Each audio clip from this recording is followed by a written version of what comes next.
እስከማውቀው ድረስ ማናቸውም ከመገናኘታቸው በፊት አርበኛ እስክንድርና አርበኛ ዘመነ ካሴ ተደዋውለው ተገናኙ። ይህ አንድነት ተጠናቆ ይፋ እስከሚደረግ ድረስ ከማንም በላይ በየዕለቱ ይነጋገሩ፣ ይደዋወሉ፣ ይመካከሩ የነበሩት አርበኛ ዘመነና አርበኛ እስክንድር ናቸው።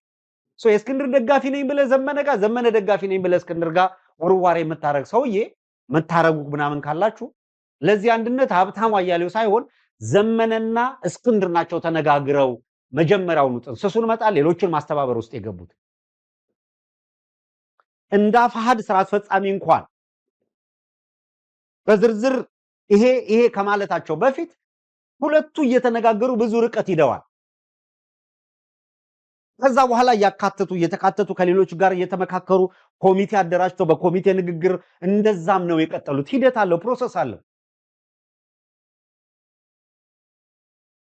በዚህ መካከል የተወሰነ ግሩፕ በተለይ እስክንድር በቃ መጥፋት አለበት የሚል ግሩፕ፣ ይሄ ሚዲያ ላይ የተንጠለጠለ ግሩፕ ለሁለት ለሶስት ሳምንት ከየቦታው ተጠራርተው ያልነበሩ ሰዎች ሚዲያ ላይ ተቀናጅተው አሳፋሪ በታሪክ ተመዝግቦ የሚኖር ነውረኛ የሆነ የካራክተር አሳሲኔሽን ፕሮግራም ጀመሩ።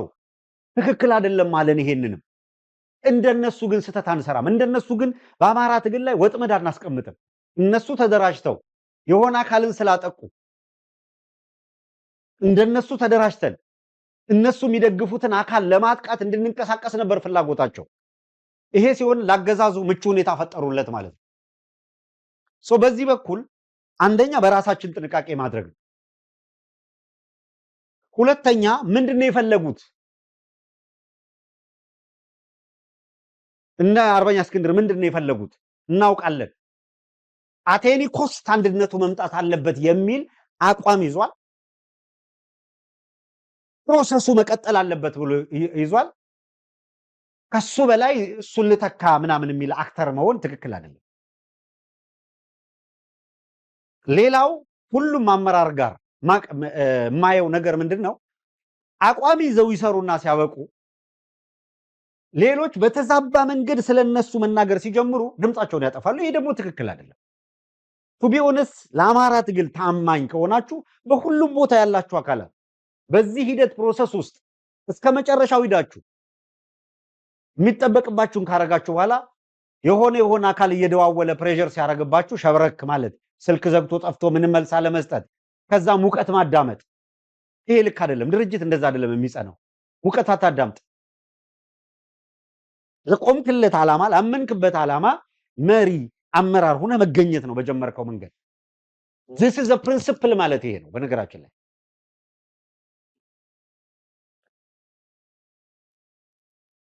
አለበተቀረ ግን ብዙ ርቀት አይወስድም። እከሌ ብቻ ከዛ ውጭ አልሰማም ማላይ ምናምን የሚል አካል ስለ አንድነት ማውራት አይችልም። ሁልጊዜ ያ እሱ ያሰበው ሰው እስካልሆነ ድረስ የአማራ ትግል የራሱ ጉዳይ ከማንም ጋር አልቆምም። ይሄ ምን ማለት ነው? ይሄ እንዴ እኔን ሁላ ዋጋ የከፈልኩት እከሌ ካልሆነ ልል ነው እንዴ? ሌሎቹንም መተቸው በዚህ እኮ ነው። አይ ዘመነ ካልሆነ፣ አይ እስክንድር ካልሆነ፣ አይ ሀብቴ ወልዴ ካልሆነ፣ አይ ምሬ ካልሆነ ስለ ትግሉ አይደለም ማለት ነው። ወይ ስለ ምሬ ነው፣ ወይ ስለ እስክንድር ነው፣ ወይ ስለ ዘመነ ነው የምትታገለው ማለት ነው። ስለ አማራ ህልውና እየታገልክ ከሆነ ምሬም፣ እስክንድርም፣ ዘመነም፣ ሀብቴም፣ ደረጀም፣ መከታውም፣ ደሳለኝም ሌሎቹም በጋራ መክረው ይሄን ሁላ ፕሮሰስ አርገው ድምዳሜ ላይ ሲደርሱ 100% ሁሉ ይደሰታል እኮ አይደለም። ዴሞክራሲ 100% የሚባል እኮ የለም እኮ 50+1 እኮ ነው ዴሞክራሲ። ማጆሪቲ ራይት ምንድነው? ማጆሪቲ ቮት ማይኖሪቲ ራይት። ማጆሪቲው እስከተስማማበት ጊዜ ድረስ ባትስማማም ለሂደቱ ትገዛለህ። ከዚህ በፊት የተቸናቸው እኮ ለዛ ማጆሪቲው እስከወሰነ ድረስ ከሂደቱ ማፈንገጥ ትክክል አይደለም። የዲሞክራሲ ልምምድም ያጫጫል፣ ችግር ይከታል። ተመልሰን ወደዛ ሂደን ክርክር ውስጥ መግባት የለብንም። እነሱ ያንን አለፉት። ከዚያ ደግሞ መብቱ የነሱ ነው፣ ለነሱ እንተወው። ይሄን የተባለው አይደል?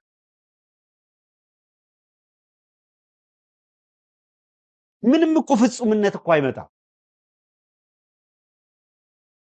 አሁን ከዚህ መካከል መሪ ሆኖ የመጣው ሳምባዲ ሚስተር ኤክስ ቢሆን ሌላኛው አካል አይ በሱም አንስማማም የሚል አብዮት ነበር የሚጀምረው። ምን ጥርጥር አለ? የሆነ አካል ሲመጣ አይ ማንፈልገው ነው። ማንም ይምጣ በመሪነት ኩርፊያና የሆነ ነገር እኮ አይጠፋም። ግን መቼ ነው ብስለት የሚፈጠረው? መቼ ነው ሰከን ብለን የምናስበው? መቼ ነው ዋጋ እየተከፈለበት ያለ ትግል መሆኑን የምንረዳው? መቼ ነው ከራሳችን ትንሽ ፍላጎትና ጠባብ ኢንተረስት ይልቅ የአማራን ትግል አግዝፈን ማየት የምንጀምረው? መቼ ነው?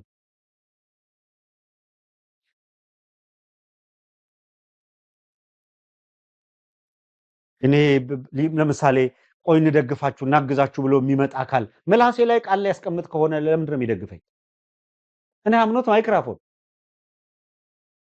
ማይክራፎን በራሱ አይናገርም። የተናጋሪውን ሰውዬ ነው የሚያስተጋባው። ማይክራፎን አይደለም ሰው ነኝ እኔ። ኤአይ እኮ ዝም ብለህ ማቴሪያሉ መጥቶ እኮ አዋቂ ምናምን አይደለም የሚሆንብህ። ከጀርባው ሰው አለ የሚያውቅ ሰው። ሰውየው ሊይዘው የማይችለውን ካፓሲቲ የሱ ጭንቅላት እንደ ሰውኛ ሊሸከምለት የማይችለውን ሁሉ ያ ግን እንዲሸከምለት ያደርጋል። ፊድ ያደረገውን በሙሉ ይይዝለታል። ለምሳሌ አንድ ሰው 200 ኪሎ ጤፍ የሚይዝ ማዳበሪያ ሊሰራ ይችላል። ማዳበሪያውን ይሰራዋል። ይሄ ብቻ አይደለም። ያንን ማዳበሪያ በቃ የዛቀ ማዳበሪያ ውስጥ 200 ኪሎ ጤፍ ሊጨምርበት ይችላል። ስራውን የሰራው ሰውየው እንደው ማዳበሪያውን የሰራው ማዳበሪያ ውስጥ የከተተውን 200 ኪሎ ጤፍ እሱ አፌው ስልክ ተተው ቢል ይችላል እንዴ? እሱ አይችልም። የሚችል ነገር ግን ሰርቷል ነው። ሰውየው መሸከም የማይችለውን ያኛው መሸከም የሚችል ፈጥሮ ሰርቷል። ከዛ አድቫንስ አድርጓል። ከሱ በልጦታል ማለት ነው የሰራው።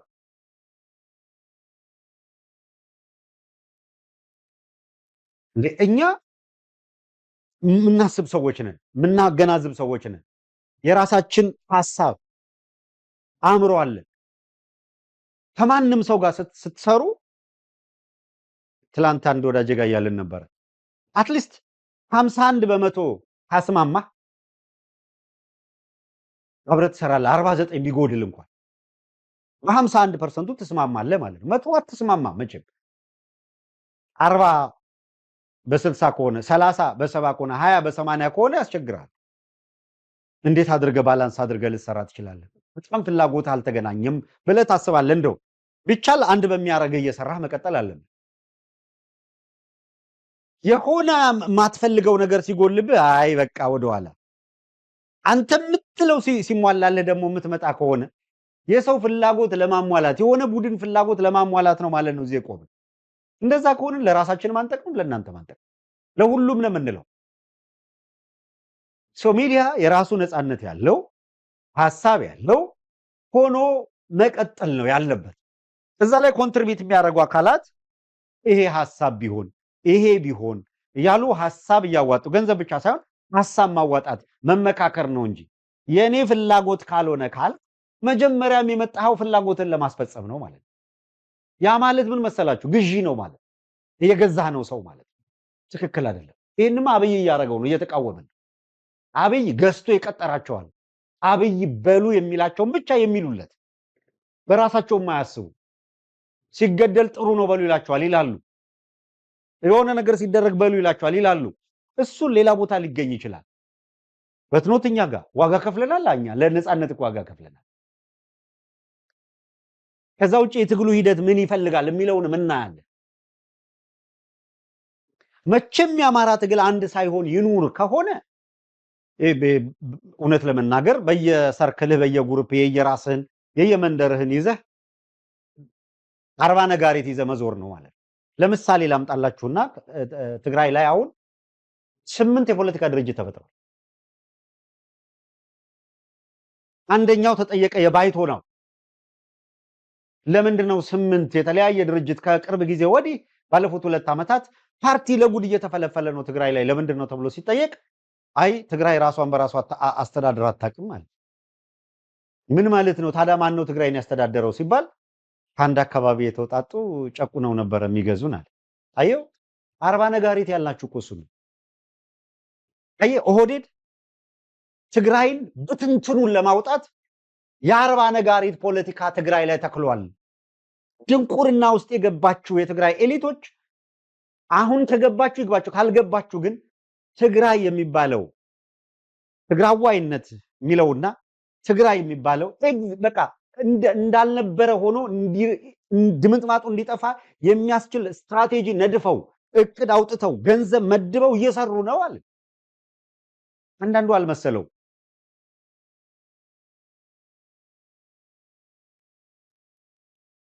መቀሌ ተቀምጠህ አንተ ወልቃይት ላይ ሳሊቬት ታደርጋለህ። ተንቤን አብሮህ የማይቀጥልበት ሁኔታ እየተፈጠረ ነው። አጋሜ አብሮህ መቀጠል የማይችልበት ደረጃ እየደረሰ ነው። ሽሬ ለብቻ አድዋ ለብቻ ምናምን ለብቻ ነው። ይኸውልህ ብትንትኑን እያወጣው ነው ብለን ነገርናቸው። ቀልድ የመሰለው አለ። ባይቶና መጣለት። ይኸው የአንድ አካባቢ ጨቁኖ ሲገዛን ነበራል። እሱ ብቻ መሰላችሁ? ቀጥሎ ምንድን ነው ያለው? አሁን በትግራይ ያለው ጥያቄ ሁሉም አካባቢ አለ በትግራይ ክልል ውስጥ አለ የተለያዩ አካባቢዎች ራስን በራስ የማስተዳደር ጥያቄ እያቀረቡ ነው አለ። አየህ እንዴት እየበተኑት እንደሆነ፣ እንዴት ኤስኬሌት እያደረገ፣ እንዴት ተርሞይሉ የበለጠ እየፈላ እየፈጠነ እንደሆነ ተመልከት። ይሄንን እዛ እንኳን ባሻጋሪ ነግረናቸዋል። ዘሪቨርስ ኦሮሚያ ላይ ያለውን ሁሉንም ጨፈላልቆ በሱ መዳፍ ውስጥ አድርጎ ያው ለዮሪ ሚሶቮሊ ዩጋንዳው ሰውዬ ሙሴቬኒ 40 ዓመት የሚያስደፍነውን ስልጣን ነው አይደል እየተቆጣጠረ ያለው። መራመድ አቅቶት እየተንቀጠቀጠ ይሄንን ምርጫ ተቃዋሚዎቹን በቁም ስር ላይ አድርጎ መሪ ሆኖ እየመጣ ነው። አምባገነኖች እንዲጨፍልቀው የፈለጉትን እያስፈጸሙ መሄድ የሚችሉበት ሁኔታ ይፈጥራሉ። መስከን ያስፈልጋል። የሆነ ነገር ስሜታዊ መሆን በእያንዳንዱ ነገር ላይ መግለብለብ ትክክል አይደለም፣ ለማንም አይጠቅምም። ፕሬዝዳንት አረጋ በደንብ ራስን ብትፈትሽ ጥሩ ይመስለኛል። መዋቅርህን ሚንገራቀጭ መዋቅር ነው ያለው። እኔም በሚደርሰኝ መረጃ አንዳንድ መረጃዎች እና ስራስን ጨምሮ መዋቅር አላቸው። መስተዳድር ውስጥ መዋቅር አላቸው መዋቅር ቀኝ ውስጥ አርበኛ የሚባለው አለ። ስለዚህ እኔ በሆን የሚዲያው ኃላፊ እና ሚዲያ አካባቢ ያሉ ሰዎች አጭር ፕሮግራም እኮ ነው፣ የ10 ደቂቃ ወይ 5 ደቂቃ እኮ ነው። እንደኔ 2 ሰዓት መቀመጥ አይኖርብህም። 10 ሚኒት አስረስ መጥቶ በታሪካችን ሙርከኛ የለንም ሲል ታሰማዋለህ። ስላለ መቼም ትይዛላችሁ ብዬ አስባለሁ። ሚዲያ ሞኒተሪንግ ትሰራላችሁ። የተማረከ የለም እኛ ሙርከኛ ኖሮን አቅም ፋኖ አይማረክም ምናምን የሚለውን ድምፅ ታመጣለህ። ከዛ እነዚህ ሙርከኞች ያሳያል። ተቃለቀ። ምንድነው ሌላ ፕሮግራም ምን ያስፈልጋል? ኢስ ሜቢ 7 ደቂቃ 6 ደቂቃ ይሄን መስራት ምንድነው የሚከብደው? ይሄ እኔ ለፕሬዝዳንቱ ነው ለአቶ አረጋ ነው እያቀረብኩ ያለሁት። ምንድነው የሚከብደው? የእነሱን ንግግር ይዘ ፋክት የሰራችሁትን ማስተሳሰር ብቻ እኮ ነው። ታስኮል በእውነት ላይ የተመሰረተ የሚዲያ ስራ ማለት ነው። እንዴ ኡጋንዳ ተቀምጠው 75% መዋሸት አለብን፣ 50% ፕሮፓጋንዳ መስራት አለብን። የውሸት ፕሮፓጋንዳ ሁሉ ውሸት አይደለም ባይዘው እና አንበርብር ነው እና ድንብርብር የሚባል ጋዜጠኛ የሆነ ነገር ሲሰራ ተያዘ ብለው ሲያላግጡበት ነበር። እኔ እሱ ብዙ አያገባኝም። አንበርብር ይሁን ድንብርብር የሚባል ሰው 50% እኮ ስራችን የውሸት ነው መስራት ያለብን። እዚህ ጋር 50% ከምንሰራው ውሸት ይዘን ነው መስራት ያለብን።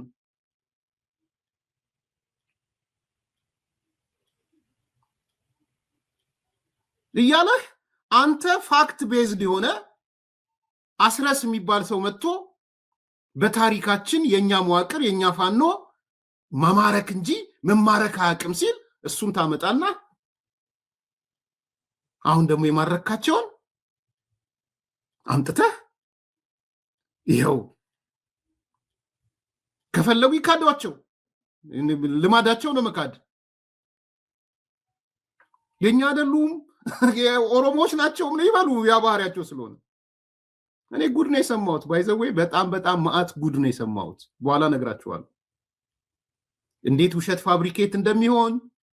ይሄ ማን ነው የሚባል የዚህ የአማራ ሚዲያ ካውንስል የሚባል አለ።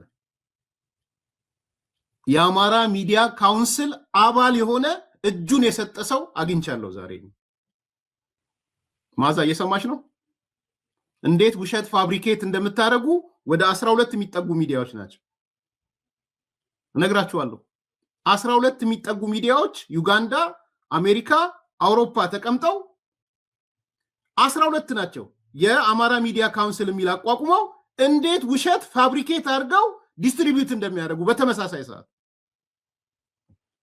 ደርስ ከናንተ ሰዎች ነው የመጣው። አሁን እጃቸውን ከሰጡ ጉድ ነው የምትሰሙት። ጉድ የምታስተባብሪው የአማራ ሚዲያ ካውንስል ምን እየሰራ እንደሆነ እነግርሻለሁ። ደሶኮል ሚዲያ ካውንስል ዩጋንዳ ያለው አንበርብር ድንብርብር ወዘተ የሚባል 50% ነው መዋሸት ያለብን፣ ከምንሰራው ነገር ውሸት መጨመር አለብን የሚሉ ሰዎች ምንድነው ፋብሪኬት የሚያደርጉት? እናንተ ዩጋንዳ ቁጭ ብላችሁ አሜሪካ ቁጭ ብላችሁ ፋብሪኬት ባደረጋችሁ ስንቱን ያለቀው?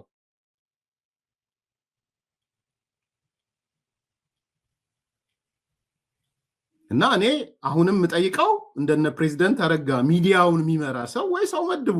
እውነቴን ነው እንዴ እኔ ቲቪ በጣም ተሻሽሎ አይቻለሁ፣ ፋና ተሻሽሎ አይቻለሁ። ከእናንተ ኤንቢሲ ይሻላል። የነብሩክ ሚዲያ በአማራ ተቋቋመ ምናምን ብለው ጂኒ ቁልቋል ሲሉበት የነበረው ማለት ነው። እና አንዳንዴ እንዴት ነው ሚዲያ ላይ ያላችሁ ሰዎች አማራ ክልል እኔ ዛሬ ለወቅሳችሁ ነው የምፈልገው። ጥሩ ስራ የሰራችሁት አለ፣ የየመድረኩ የተጋለጡ ነገሮች አሉ።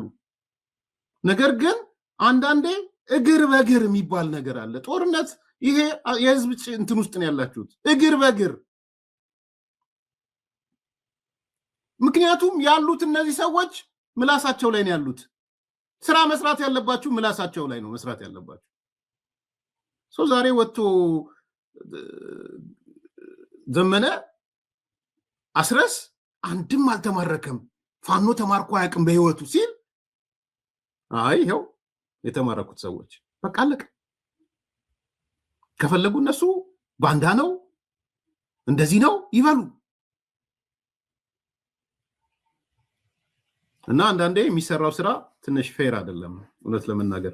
ያም ሆነ ይህ